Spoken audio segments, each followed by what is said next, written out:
You asked me why and how I got into environmental issues.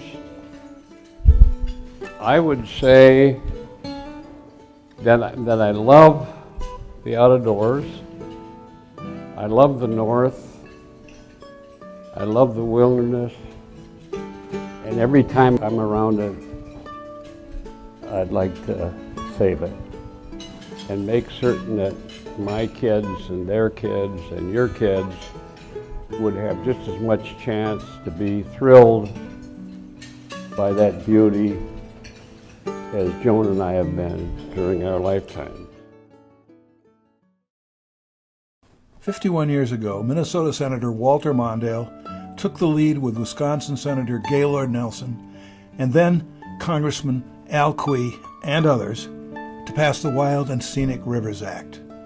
It was no small feat to create a national wild and scenic river system that protected rivers in every corner of the United States. Their efforts compare favorably with the efforts of America's greatest conservationists. President Ulysses S. Grant established Yellowstone National Park. It was America's first national park and the beginning of our national park system.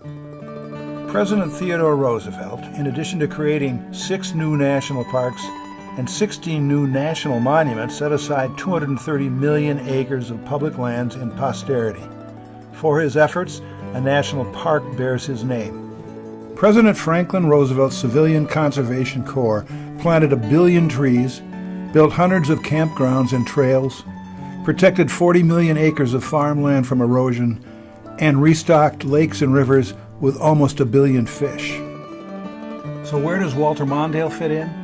Working as a team, he and President Jimmy Carter pushed a law through Congress that protected over 157 million acres of land in Alaska, including national parks, wild and scenic rivers, national forests, and recreation areas.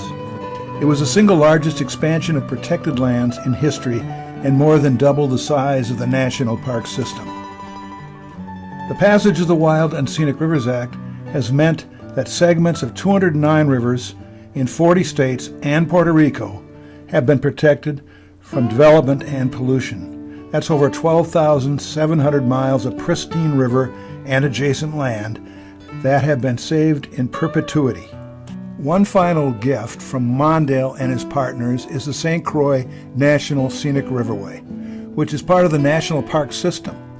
Today we treasure the 252 miles of beautiful and protected waterways in Minnesota and Wisconsin, along both the St. Croix and Namakagon rivers. When Joan and I were dating, I took her on a canoe trip down the St. Croix River.